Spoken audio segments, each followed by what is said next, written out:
오늘 합독하실 말씀은 누가복음 10장 25절부터 37절까지입니다.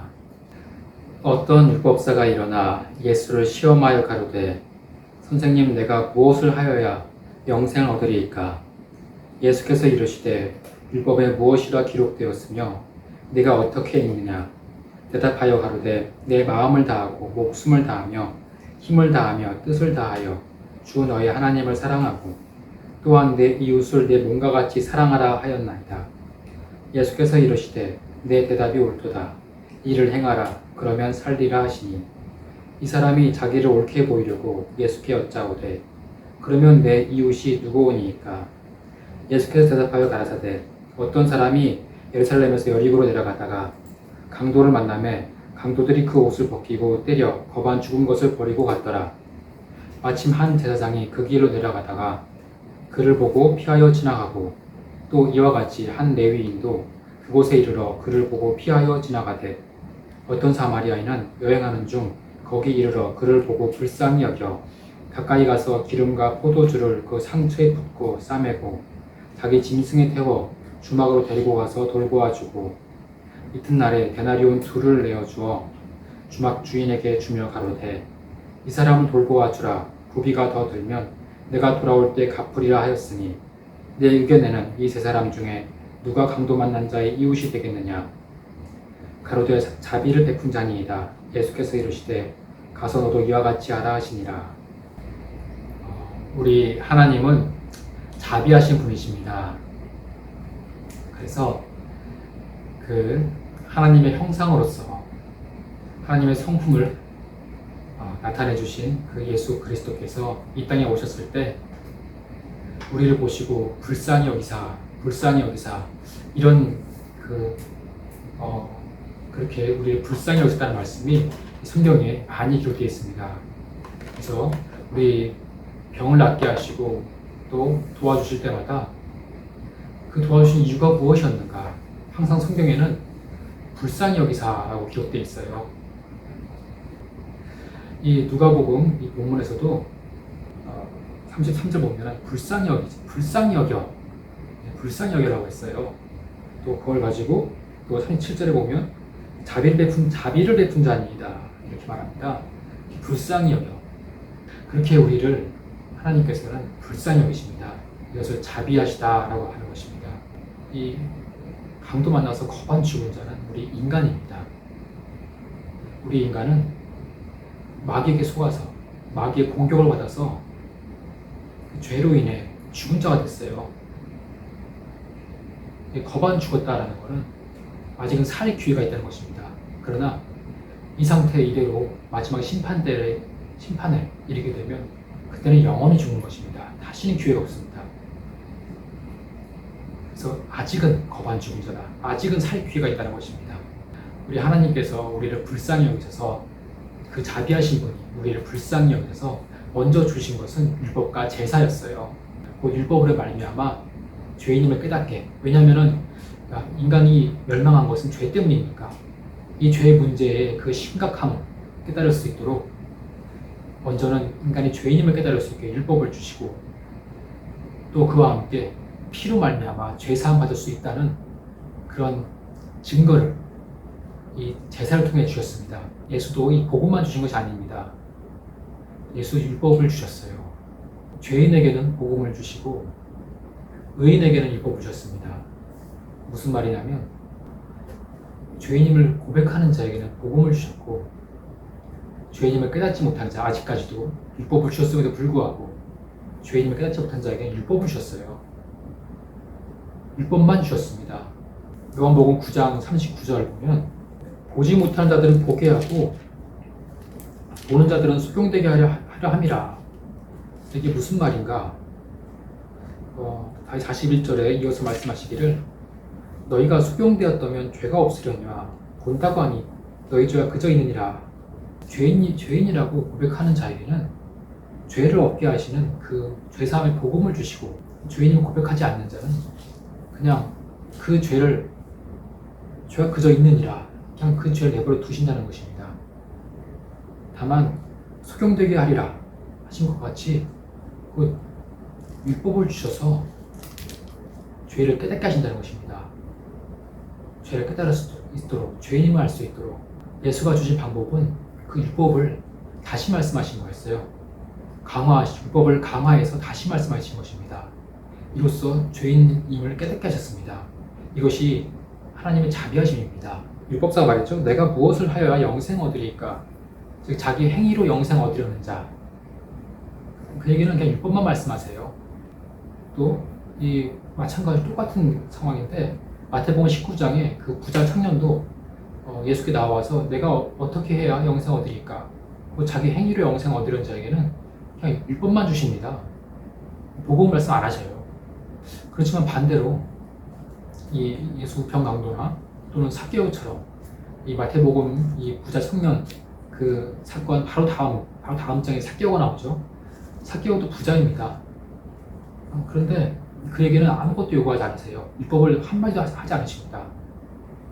이 부자 청년에게는 그가 말하기를 내가 어렸을 때부터 다 지켰나이다 했지만 아니다. 네가 영생 얻기는 부족하다. 네 행함으로는 부족하다. 무엇이 부족합니까? 네 전 재산을 다 팔아서 구제해라. 하지만 삭개오한테는 그런 말씀을 일절하지 않았습니다. 삭개오는 오히려 아주 부족한 게 많았겠죠. 이 부자 청년에 비해서. 그렇지만 그에게 아무것도 요구하지 않으셨어요. 삭개오가 내 재산의 절반을 가난한 자에게 주겠나이다 라고 스스로 고백을 했을 뿐입니다. 근데 절반이었잖아요. 근데 예수께서 절반 부족하다. 전 재산 다 해야지. 왜 절반만 하느냐. 그렇게 말씀 안 하셨어요. 또 우편 강도에게 그는 아무것도 요구하지 않았습니다. 왜냐하면 우편 강도 삭개오 먼저 자신이 죄인임을 고백을 했어요. 이들에게는 율법 말씀하지 아니하십니다.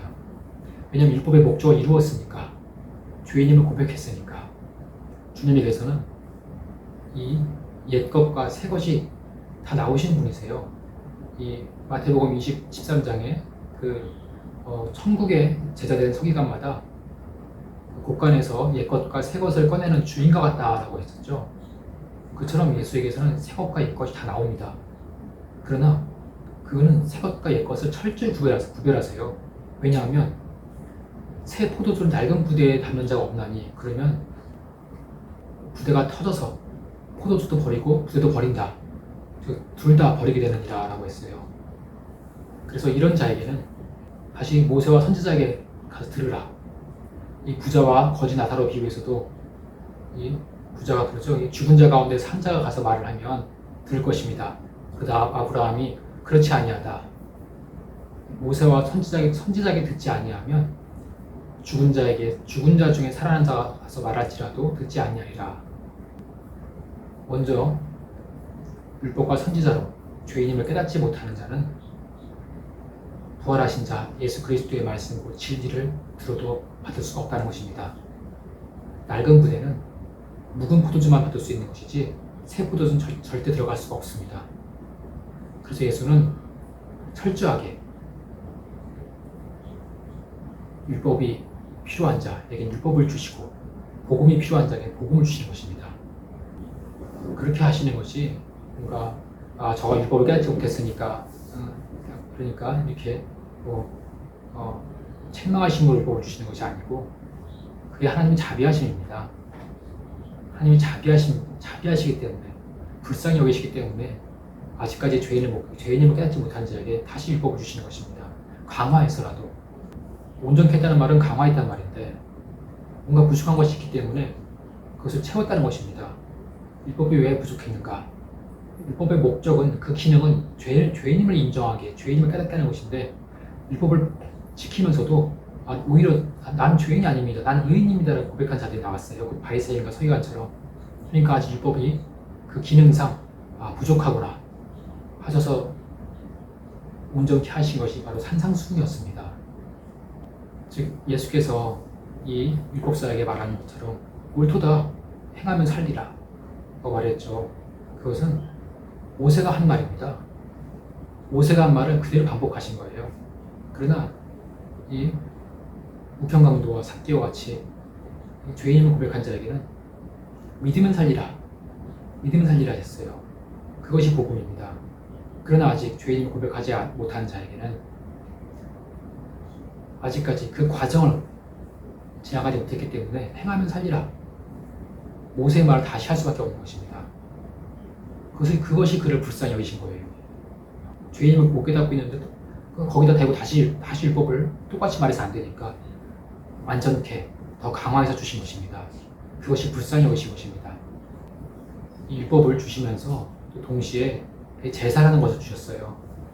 이 제사는 죄산 받을 수 있다는 그 피로 말미암아 죄산 받을 수 있다는 증거입니다. 피에는 생명이 있으니 피가 죄를 속한다. 그 약속만을 믿음으로 갖게 하신 것입니다.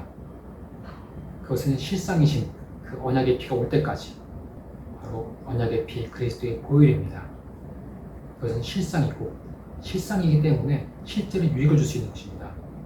비유는 실상이 아니기 때문에 실제로 유익을 주지 못하는 것입니다. 이 본문의 사마리아인의 비유는 굉장히 오해가 많아요. 이 선한 사마리아 비유는 많은 사람들이 위선자가 되지 말라 또는 언행 불일치하지 말라 이런 얘기로 알고 있습니다. 세상에서도 그렇게 알고 있고 심지어 교회에서도 그렇게 많이 가르칩니다. 그러다 보니까 이렇게 잘못 해석을 해버리니까 자충수가 돼버려요. 그래서 세상에서 이 그리스도인들을 비난할 때, 위선자라 비난할 때 잘 쓰이는 도구가 바로 이 선한 사마리아인 비유입니다. 그래서 심지어 심리학자들이 실험까지 해요. 우리 기독교의 신학생들을 대상으로 해서 그 병든 척 연기한 사람들을 그 신학생이 지나가는 길에 두고 도와달라는 요청을 하게 합니다. 그래서 이 신학생들 도와주나 안 도와주나 선한 사마리아인의 그 실험이라고 해요. 그걸요. 실제로 있습니다. 그래서 도와줬으면 왜 도와줬고 안 도와줬으면 왜 안 도와줬고 이런 거를 조사를 합니다. 그러니까 자기들은 그 실험에 참가하지 않으면서 그 뒤에서 저 사람이 선한지 악한지 그걸 판단하는 겁니다. 이것이 그 에덴에서 선악을 알게 하는 나무의 실과를 먹어버린 인간의 그 원죄의 습성입니다. 선악을 판단하시는 이는 하나님이십니다. 하나님이 심판자세요. 근데 사람이 그것을 판단하려고 합니다. 그래서 마지막 심판 때에 사람을 기준으로, 사람의 윤리 도덕을 기준으로 사람에게 착한 일을 했는가, 아니 나쁜 일을 했는가, 그것으로 마지막 심판을 받으리라. 만약에 마지막 심판이 있다면 그것을 받으리라 생각합니다. 그래서 내가 윤리적으로 살아야지, 내가 양심적으로 살아야지. 무슨 뭘 다른 걸 의지하려고 하느냐. 지옥이 있고 천국이 있다면 그러면 착한 일하는 사람이 가야지. 뭘 믿은 사람이고 자기 죄를 남에게 전가한 사람, 예수 그리스도에 전가한 사람이 어떻게 갈 수 있느냐. 심판은 하나님 하시는 것입니다. 그래서 하나님이 심판자이신 하나님이 그 심판을 피할 수 있는 그 방법으로 주신 것은 믿음입니다. 믿음은 살리라. 인간이 자기 행위로는 살 수가 없기 때문에, 율법과 양심으로 살 수가 없기 때문에 살 수 있는 길을 마련해 주신 것입니다. 근데 만약에 이 방법을 싫다. 나는 내 양심에 그건 그럴 수 없다 하면 그러면 끝나는 거예요. 그런 자는 하나님의 그 긍휼히 여기심, 또 그 긍휼하심 때문에 주신 그 아들의 공로, 하나님의 명령, 그리스도의 보혈을 다 무시해버리는 겁니다. 이런 자에게는 심판이 있을 수밖에 없어요. 영화 신들러 리스트 보면 자꾸 드라마 영화에서 자꾸 나오는데 그것이 원래 실화를 다룬 겁니다. 거기서 이 신들러라는 그런 한 독일인 기업가가 있는데 이 2차 대전 때 독일인들이 유대인들을 학살하니까 그때 유대인들을 구하기 위해서 자기 공장에다가 이 유대인들을 고용을 합니다. 그럼 고용해서 일하는 동안은 유대인을 살 수 있으니까. 그래서 이 고용 명단에 자기 이름이 올라가면서 하는 거예요. 그 사람이 과거에 무슨 착한 일을 했든 나쁜 일을 했든 상관없이 이름만 올라가면 그 사람은 사는 겁니다. 그리고 119 구급대원들이 이 사람들 살릴 때 이 사람이 착한 사람이 나쁜 사람인지 그걸 가리면서 착한 사람이 살리고 나쁜 사람이 죽입니까? 그렇지 않잖아요. 왜냐하면 이건 생명의 문제니까. 생명의 문제는 사회 윤리 문제를 넘어서는 겁니다. 일단 살리고 보는 겁니다. 그런데 이 생명의 문제를 사회 윤리 문제로 교묘하게 바꿔버리는 것. 그래서 왜 꼭 그런 식으로 살아야 되느냐? 왜 꼭 그런 식으로 생명을 얻어야 되느냐? 윤리가 있어야지, 양심이 있어야지. 그렇게 생명의 문제를 양심 문제로 바꿔버리는 게 그게 바로 적그리스도입니다. 그리고 거기에 속아서 자기가 받은 생명을 버려버리고 다시 윤리와 양심으로 돌아가 버리는 그것이 바로 진직죄입니다. 이 선한 사마리아 비유는 그런 어떤 위선자가 되지 말라, 언행을 취하라 뭐 이런 얘기가 아니고 그것 때문에 하신 말씀이 아니고, 만약 그거였으면 바리새인과 서기관을 두고서 말씀하셨겠죠. 그것이 아니라 여기 본문에 나와 있는 그대로 누가 내 이웃입니까? 라는 그 질문에 대한 답을 하신 거예요. 어떤 사람이 내 이웃이 되는 것입니까? 내가 사랑해야 할 그 대상이 누구입니까? 그 질문입니다. 그런데 이 질문이 좀 이상할 수 있죠. 사실 우리 현대인들이었다면 누굴 사랑해야 되는 겁니까가 아니라 어떻게 해야 됩니까를 물어봤겠죠. 근데 여기서 율법사는 누가 사랑해야 할 대상입니까를 물어봅니다. 왜 그랬을까? 왜냐하면 율법 아래에서는 상대방이 누구냐, 유대인이냐 이방인이냐, 죄인이냐 의인이냐, 이것이 중요하기 때문입니다. 이웃은 사랑하되 원수는 미워하라가 율법입니다. 즉 상대방이 누구냐, 그 사람이 이웃이냐 아니면 원수냐, 유대인이냐 이방인이냐, 죄인이냐 의인이냐, 이걸 먼저 심판을 해야 돼요. 율법은 먼저 판단을 해야 됩니다. 그리고 나서 의인이면 사랑하고 죄인이면 돌을 던져야 되는 겁니다. 율법으로는 죄인이 이웃이 될 수가 없는 겁니다. 죄인은 사랑의 대상이 아니에요. 죄인은 돌을 던져야 됩니다. 그래서 날 때부터 소경된 자에 대해서 제아들이 봤을 때 불쌍히 여기기보다 먼저 저 사람의 죄가 누구 때문입니까? 자기 때문입니까? 부모 때문입니까? 죄부터 찾습니다. 또 그 망대에 치여 죽은 18명에 대해서 예수께서 듣고 말씀하시기를 이 사람들의 죄가 너희들보다 더 있는 줄 아느냐? 하고 책망하셨어요. 즉 사람들이 그 망대에 치여 죽은 사람들을 불쌍히 여기기보다는 저들이 죄가 많은가 보다. 그 죄를 찾았다는 겁니다. 그것을 아시고서 저들의 죄가 너희보다 더 많이 있는 줄 아느냐 책망하신 겁니다. 또 이 수십 년 동안 병으로 고통당한 자를 예수께서 안식일날 고쳐주셨습니다.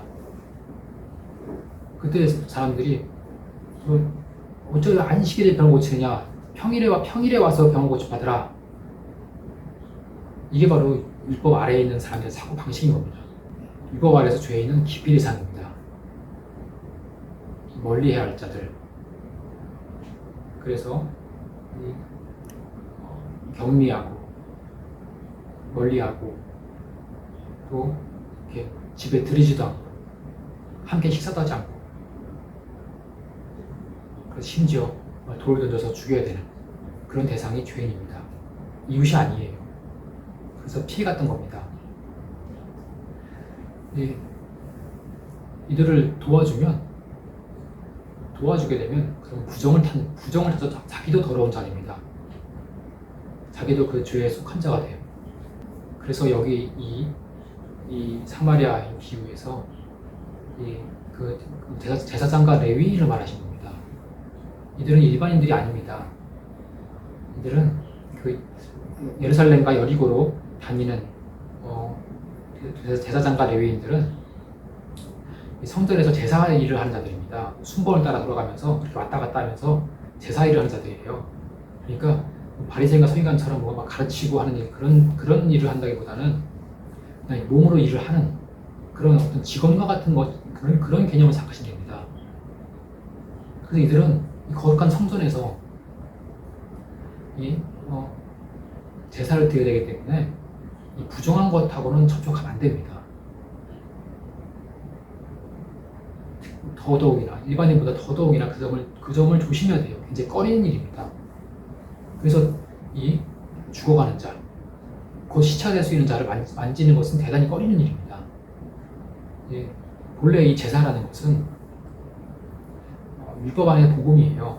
죄사함 받게 하는 그런 자비를 베푸는 일입니다. 본래 율법은 죄사함이 없는데 제사만큼은 죄사함 받을 수 있습니다. 즉 자비를 베푸는 일이에요. 그러나 이 제사를 통해 자비를 베푸시는 분은 하나님이시지 사람이 아닙니다. 그 일을 하고 그 일에 참여하고 있는 사람이랄지라도 그도 율법 아래에 있다면은, 그러나 율법 아래에 있다면 자비를 베풀 수가 없다는 것입니다. 정죄할 수밖에 없어요. 근데 예수는 너도 이와 같이 하라, 자비를 베풀라 말씀하셨어요. 어떻게 이것이 가능할 수 있는가? 이웃을 사랑하고 원수를 미워하라는 그런 율법으로는 불가능합니다. 죄인을 정죄하고 죄인에게 돌을 던져야 되고 죄인을 격려하고 멀리 피해야 하는 그런 율법 아래에서는 너도 이와 같이 하라가 불가능해요. 정죄해야 됩니다. 그러나 너도 이와 같이 하라, 자비를 베풀라, 이것이 가능하려면 정죄하지 않은 진리 가운데, 진리 아래에 있어야 됩니다. 죄와 사망의 법 아래에 있지 않고 생명의 성령의 법 아래에 들어가야 됩니다. 육체로는 원수를 사랑하라, 또 악인에게도 해와 비를 주시는 아버지처럼 그렇게 온전하라, 그것이 불가능합니다. 왜냐하면 육체로는 혈연, 지연, 감정, 인정, 여기서 벗어날 수가 없어요. 그래서 우리에게, 나에게 잘해주는 자에게만 잘해주는 것이 줄 수 있는 거지, 나에게 못해주는 자에게 못해줍니다. 그래서 예수께서도 그랬죠. 너희가 너희를 사랑하는 자를 사랑하는 것이 무슨 상이 있느냐. 그게 육체로는 그렇게밖에 못해요. 불가능합니다. 그러나 영으로는 가능해요. 왜냐하면 영은 감정도 없고 혈연도 없으니까. 육체에 속한 자들은 그렇기 때문에 자기 가족, 자기 친척, 자기 친구밖에 없습니다. 그러나 영에 속한 자들, 정말 성령으로 영이 거듭나고 성령을 충만한 자들은 이 모르는 사람도 전도를 할 수 있고 사랑할 수가 있고 참아줄 수가 있고, 그래서 심지어 자기를 핍박해도 그래도 그를 축복할 수 있는 것이 이 성령으로 충만한 자들입니다. 영으로 사는 자들. 그래서 정말 이 같은 사람을 놓고도, 내가 전도했던 사람이 있었는데 너무 나를 괴롭히니까 차라리 저를 어떤 때는 기도할 때 저를 그냥 차라리 저 사람을 그냥 죽여주소서 이렇게까지 너무 분노해서 너무 날 괴롭게 하니까. 근데 그렇게도 기도할 때가 있는데 또 회개하고 또 충만해지면 또 내가 저를 사랑할 수 있도록 도와주소서, 사랑할 수 있게 도와주소서, 이렇게 기도하게 되고 그 미움이 또 사라지게 돼요. 또 신기하게 그런 경험을 하는 사람들이 우리 성령을 거듭난 사람들이요, 성령을 받은 자들이, 성령 충만한 자들입니다. 그렇게 하자. 그 성령으로가 아니면 사실 우리가 신앙생활을 할 수가 없어요. 왜냐하면 이 세상은 음부이기 때문에. 음부는 이 하나님의 원수된 마귀 아래 속해 있는 자들이 속해 있습니다. 그래서 이 마귀에게 속한 자들은 그리스도인들을 그냥 미워해요. 그냥 이유 없이 싫어합니다. 자기에게 뭐 피해 준 것도 없어도 싫어합니다. 그냥 왠지 모르게 그렇게 되는 거예요. 이런 속에서 그런 자들을 사랑하고 그런 자들을 이렇게 전도하고 양육하고, 또 그런 자들이 그 핍박 속에서 그들에게 그러려면 육체로는 전혀 불가능합니다. 성령으로 충만하지 않고는 할 수가 없습니다. 이겨낼 수가 없어요. 그래서 이 너도 이와 같이 하라라는 말은 윤리도덕의 문제가 아닙니다. 이 윤리도덕은 그냥 예수 안 믿어도 할 수 있는 인간다운 삶이에요. 성도다운 삶이 아닙니다. 이 바울도 이렇게 자신 서신에서 윤리도덕을 말했던 이유는 그로 인해서 복음이 누가 될까봐. 사실 이 바울의 서신과 다른 사도들의 서신에 다른 점이 있어요. 바울 서신은 윤리도덕을 많이 강조를 합니다. 그에 비해서 다른 사도들의 서신에는 그 점이 비교적 적어요. 왜냐? 다른 사도들은 유대인의 교회를 담당했습니다. 그러나 바울은 이방인의 사도였어요. 이방인의 교회를 담당했습니다. 이방인들은 하나님이 없던 자들입니다. 그들에게도 물론 법과 양심이 있었지만은 그러나 그 유대인들처럼 그렇게 어린 시절부터 그렇게 철저하게 훈련된 죄의 형벌을 두려워하는 그 정도는 아니었어요. 오히려 상당히 방탕하고 문란한 생활을 했던 자들입니다. 근데 그런 자들이 이제 예수 믿고 교회에 들어왔으니 그 교회 안에서 얼마나 많은 불미스러운 일들이 일어났을까. 실제 고린도전서에서도 정말 세상에서도 없던 일이 일어나죠. 그래서 바울이 굉장히 막 분노하고 막 그런 장면이 나옵니다. 용서치 않으리라 막 이런 장면이 나오죠. 왜냐면 이방인들이니까 유대인들이었으면 그런 일이 일어날 수가 없어요. 근데 이방인들이 들어오다 보니까 참 많은 불미스러운 일이 일어납니다. 바울의 입장에서는 굉장히 부담스럽죠. 왜냐하면 그 당시 초대교회를 이렇게 핍박하던 자들은 유대인들이었습니다. 이방인들이 아니라. 유대인들이 방해를 하고 유대인들이 막 이방인들 선동해서 많이 방해를 했었어요. 유대인들 입장에서 봤을 때 이 이방인의 교회들은 굉장히 윤리도덕적으로 문란합니다. 자기들 이해가 안 돼요. 근데 그런 와중에서 바울의 입장에서는 굉장히 이 윤리도덕 문제가 굉장히 부담스러운 문제였던 겁니다. 그러니까 많이 강조할 수밖에 없었던 겁니다. 그 부분은 바울의 상황이었음을 생각해야 돼요. 사실 한 교회에서 한 교회의 한 목사라도 이 청중에 따라서 다르게 말을 하게 됩니다. 어떤 청중들 향해서는 윤리 문제를 많이 말을 하게 되고 어떤 청중들 향해서는 그보다는 깊은 진리를 얘기하게 됩니다. 저도 그 성락교회에서 있었을 때, 성락교회 대학부에 있었을 때는 이 신무원이 자주 방문을 하셨었죠. 수련회 때 특히 오셔서 이제 상당히 그 깊이 있는 그 진리를 말씀하셨습니다. 네. 그런데 내가 그 청년부로 옮긴 다음에는 그 청년부에서는 신무원이 방문을 안 하시더라고요. 그리고 오셨어도 하시는 말씀이 거의 윤리도덕적인 말씀하시고 거의 혼내는 말씀하셨어요. 생활 시초적인 말씀을 하시고 왜 그랬던가? 사실 그 당시에 그 청년부는 지금의 성락교회 청년부와 달랐습니다. 그때 YBM이라고 있었죠. 그때는 대학에 들어가지 못하고 바로 취업 전선에 뛰어든 그런 청년들, 특히 그 시골에서 올라와서 자취하고 있었던 그런 사람들이 많았어요. 그러다 보니까 나이는 젊은데 사회 말씀 받고 또 혼자 살고 하다 보니까 굉장히 윤리적으로 문란한 일들이 많이 일어났습니다. 실제로.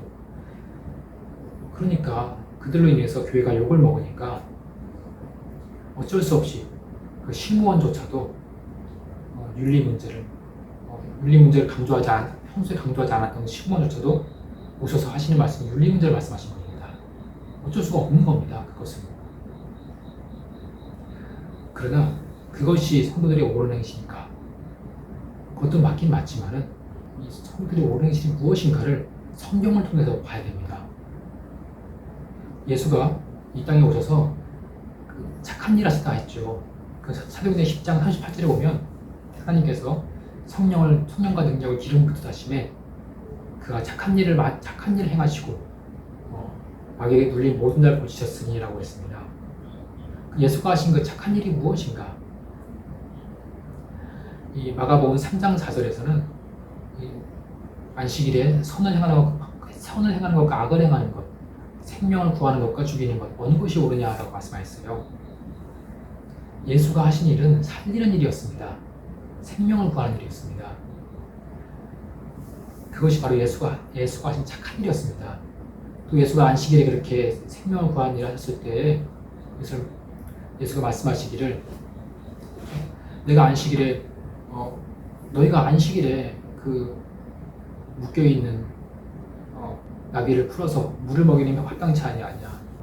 마귀에게 수십 년을 매인자가 되었던 자를 마귀로부터 해방시켜주는 것이 어찌하여 이것이 악한 일이냐. 그렇게 말씀하셨어요. 그것이 선한 일이고 그것이 생명을 구하는 일이라는 것입니다. 우리는 예수가 가신 그 길을 가면 되는 것입니다. 예수가 가신 그 길이 바로 옳은 행실이요 예수가 가신 그 길이 착한 일입니다. 우리의 신앙생활은 이 구약시대와 다른 것입니다. 이 사마리아의 비유에 나오는 그 제사장, 그 레위 인간은 정말 달라야 됩니다. 우리가 하는 그 일들은 그 목적이 다르고 또 보이는 게 다르고 하는 일이 다른 것입니다. 뭐가 다른 것인가? 우리의 싸움은 이제 혈과 육의 싸움이 아니고 하늘에 있는 악한 영들과의 싸움이라 했어요. 이 이스라엘의 출애굽하고서부터 가나안에 이르기까지 결코 평안하지 않았습니다.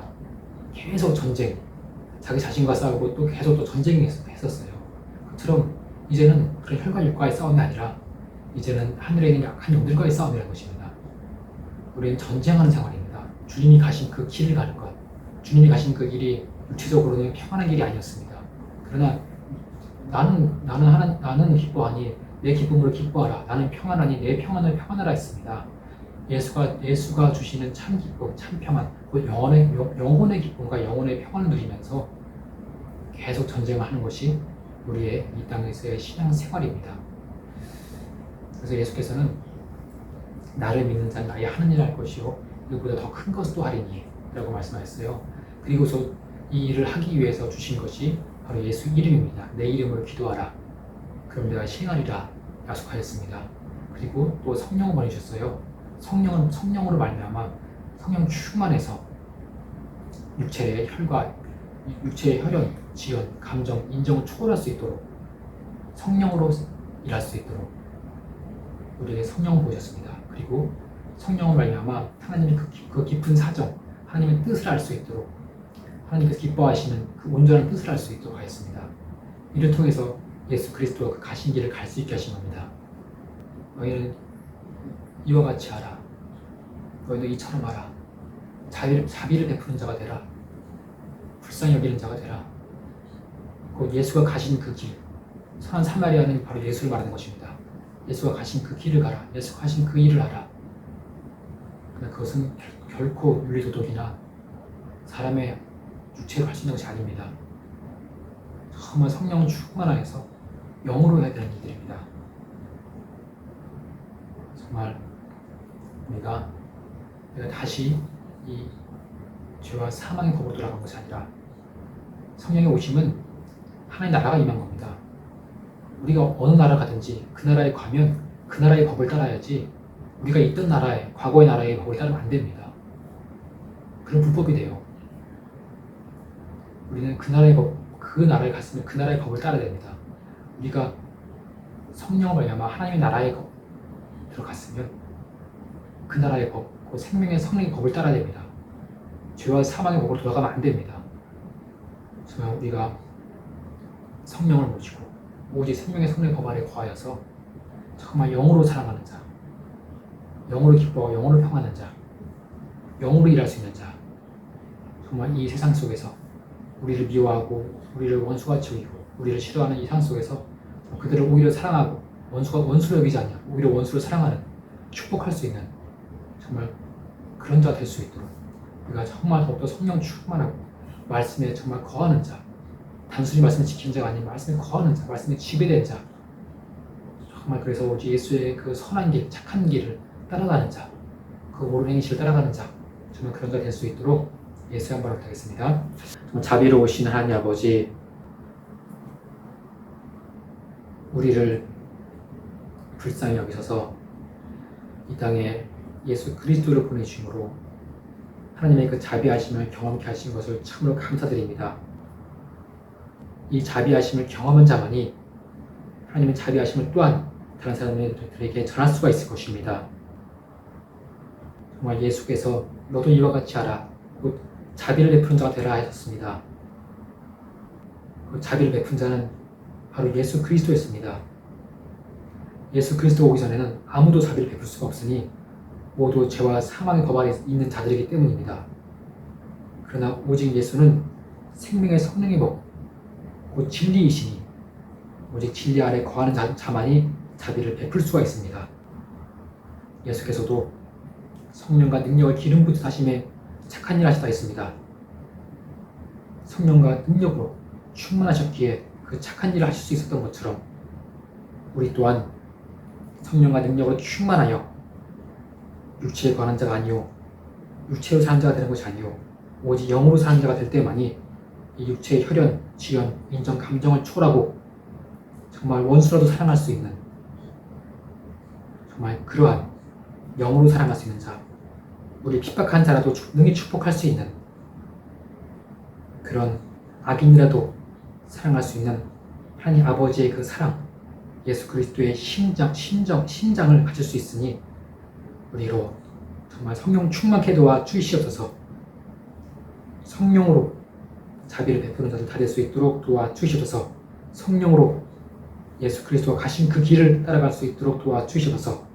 그 길을 가는 자에게 예수가 다시 오셔서 상을 베푸실 것을 알았습니다. 내가 돌아와서 갚으리라 하신 그 말씀대로 주가 갚아주실 것입니다. 정말 우리는 예수 그리스도의 사랑을 가지고 예수 그리스도의 그 상을 바라보며 이 험한 이 길을 갈 수 있도록 도와주시옵소서. 살아계신 예수의 이름으로 기도했습니다. 아멘.